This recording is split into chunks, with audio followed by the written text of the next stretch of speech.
Good afternoon, everyone. I'm Chief Pamela A. Smith, the Chief of Police for the Metropolitan Police Department here in Washington, D.C.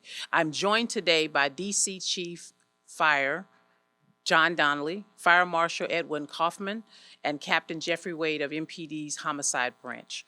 We are here to provide an update on the fatal fire that occurred Sunday morning in the 3400 block of 23rd Street Southeast. Let me start off by first extending my sincere condolences to the family, to the friends, and also to the community due to this tragic incident. It is certainly clearly a case of domestic violence where 3 people lost their lives over a senseless interpersonal conflict. We want the community to know that the suspect responsible for this offense is in custody. 56-year-old Robert Simpson of Southeast was arrested and charged with 3 counts of felony murder and arson relating to this incident. We believe Simpson is the sole suspect responsible for this horrific casualty. I'm now going to turn this over to Captain Jeffrey Wade with our homicide branch, who will walk you through the investigation. Upon completion of Captain Wade's explanation of what happened, I will turn it over to Fire Chief Donnelly, who will also give an explanation on how his team responded and supported us in this event. Thank you.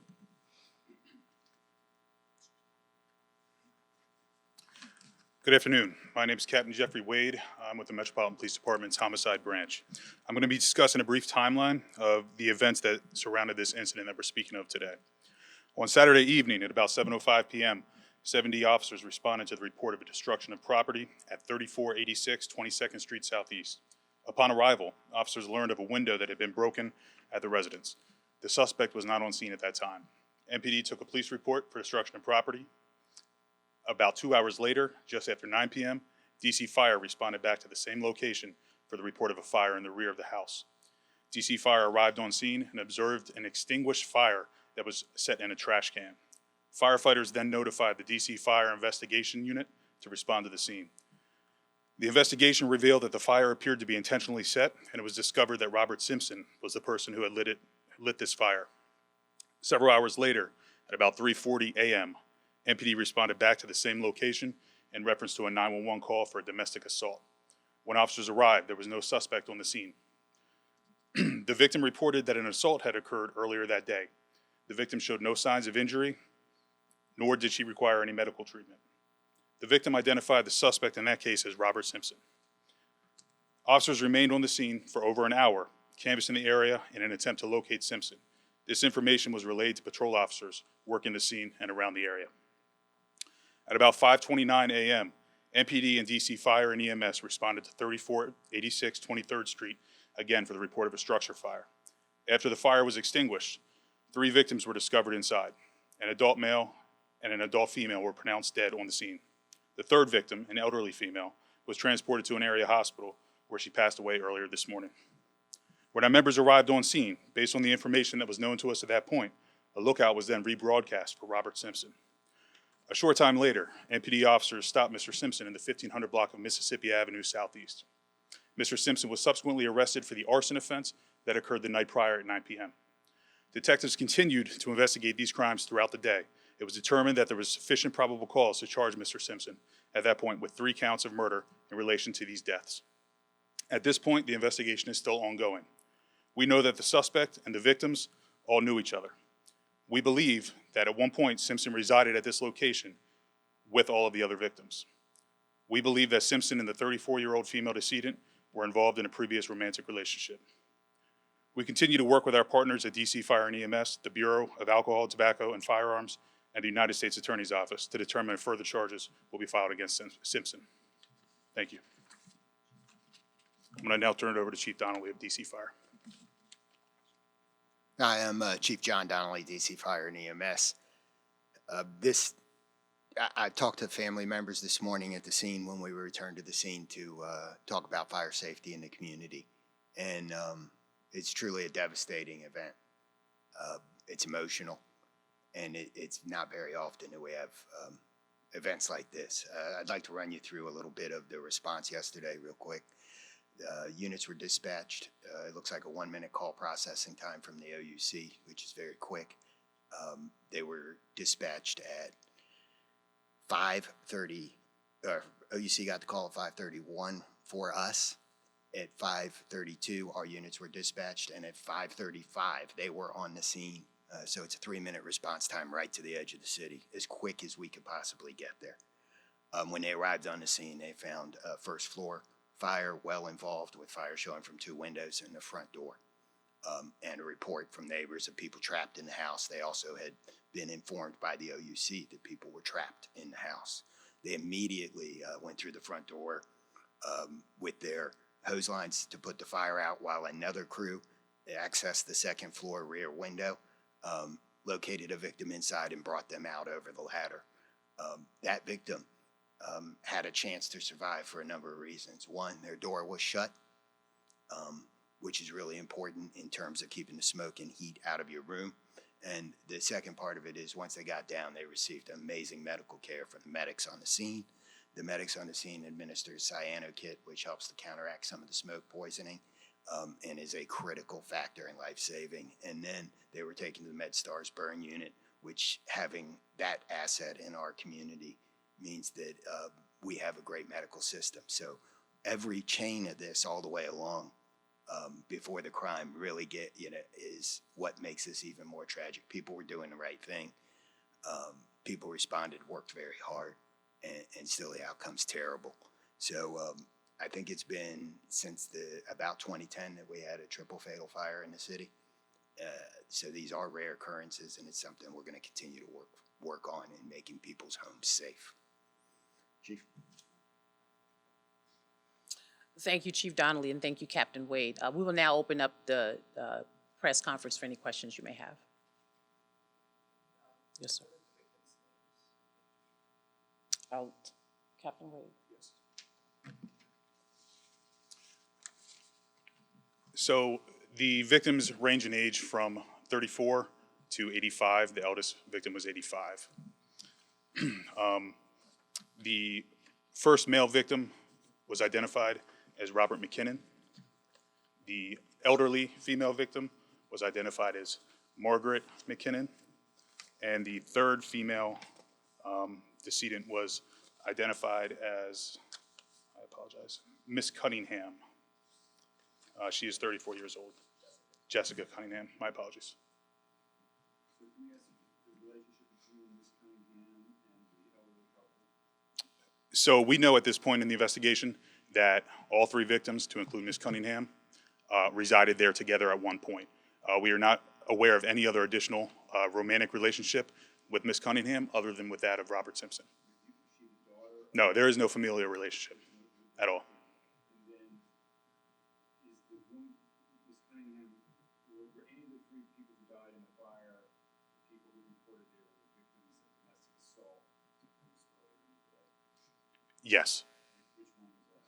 So there were several calls that precipitated this event throughout the day. The 3 o'clock in the morning call of the alleged domestic assault was Ms. Cunningham calling 911. And then was there, you said that there was an earlier fire that was outside, but we heard DC Fire chatter where one of the firefighters says, we were here last night because he set the curtains on fire.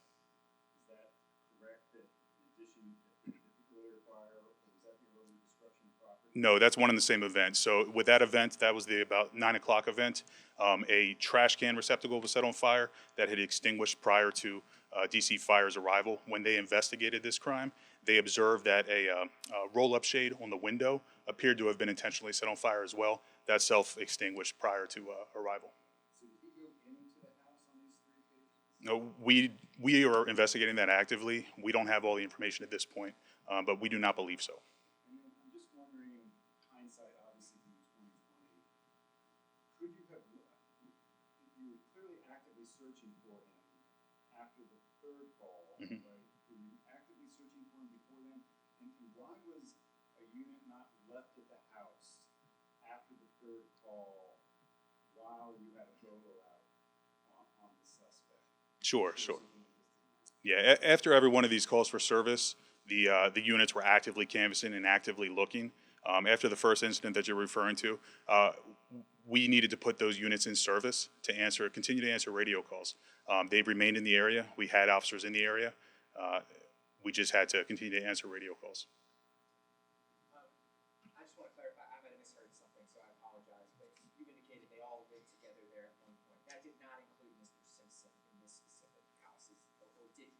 So what we want to say is the information we're getting is very preliminary. We do have information that at some point, Mr. Simpson, as well as the three victims, all lived together in that home. Do you know up until how recent? We don't know. And then, do you have any idea how this the 5:30 fire started? How was the fire set at 5:30? So based on the investigation at this point, we do believe an accelerant of some type to be involved. That is under investigation. There will be additional testing to determine that information. Neighbors are saying something they could throw into the house. That is a possibility. We cannot say for sure at this point in the investigation, but that is part of the investigation. That's definitely a possibility. Can you speak to the nature of the assault that was reported? I know it sounds like he didn't have any physical signs of injury or anything like that. When he called, what did she say? So all of that information is still being actively reviewed during this investigation, but it appears that she was trying to report an assault that occurred prior, we believe earlier the day before. Just in the timeline, there was a destruction of property assault at 7:05 p.m. And then at 9 p.m. there was that fire in the trash can on the curtain. And then at 3 a.m. there was a call about a domestic assault. And then there was fire at 5 a.m. around 5 a.m. Yeah, those are roughly correct times. And do you have any further information about where the suspect was between those incidents and the fires? No, we do not. You say he was arrested shortly after, around what time? So the call for the fatal fire came in around 5:30 a.m. in the morning. Between that and 6:30 in the morning, at some point after 6 o'clock, he was stopped. Were there past calls of domestic violence reported between the suspects prior to this meeting?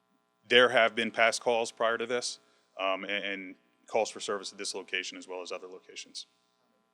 I don't have all the numbers exactly on hand, but we are aware of previous calls going back a significant period of time. Do you know about how long? I know that a call occurred last year at some point between the two parties, the suspect and Miss Cunningham. We'll take two more questions.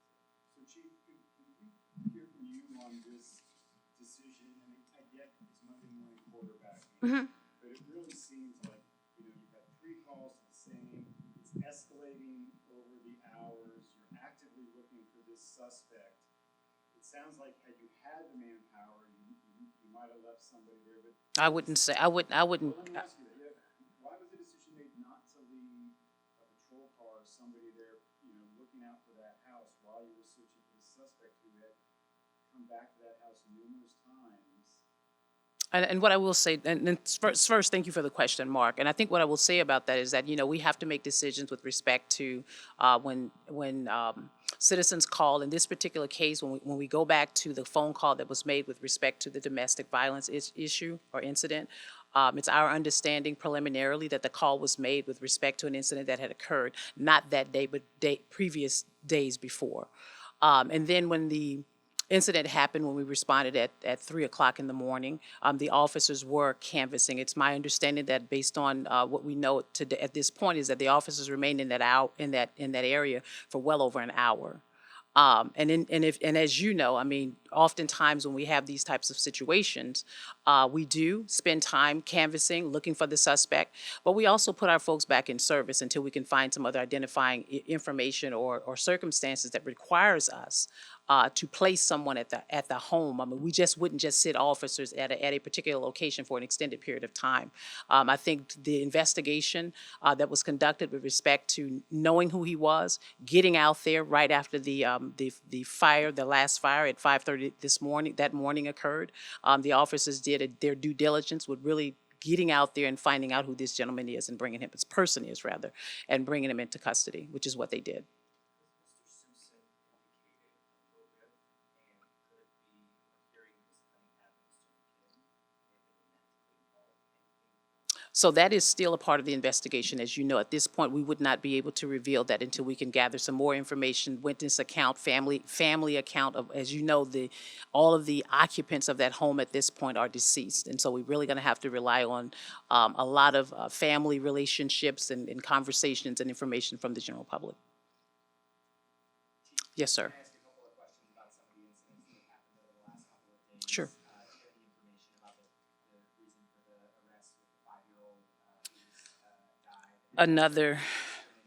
Southern Avenue, the 2 shootings. Yeah, another tragic incident. Whenever there's a loss of life, I mean, in any way, shape, form, or fashion, and in this particular one, it is a death investigation. Our team immediately responded when the call came in with respect to a 5-year-old who was unresponsive.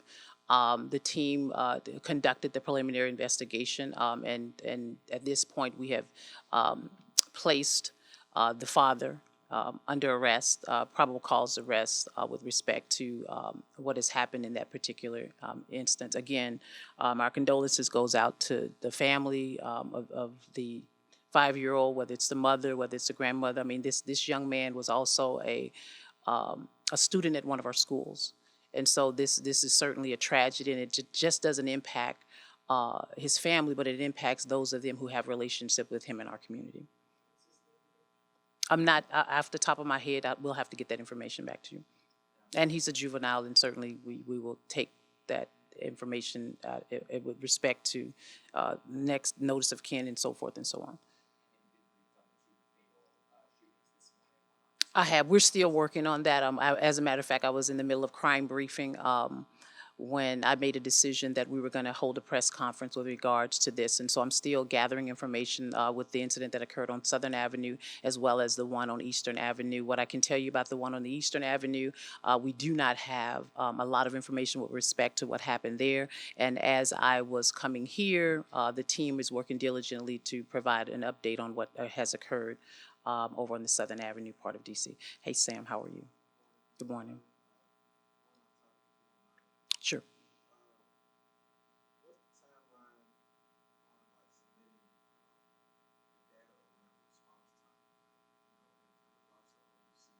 So you would have to, and certainly appreciate the off-topic conversation, but with regards to response for how OUC operates its policy, you would probably have to reach out to Heather McGaffin.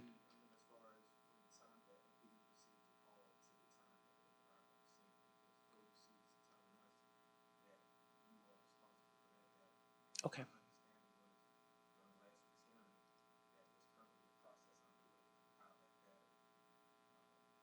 So I am not familiar with the process that's underway for collecting the data, but what I can do, Sam, is provide a response back to you. Let me look into it. I think that's the fairest way for me to say that, since it is an off-topic conversation, question, and I'm not prepared to answer it at this moment. Yes, sir. Thank you. Any other questions? Okay. Thank you, everyone.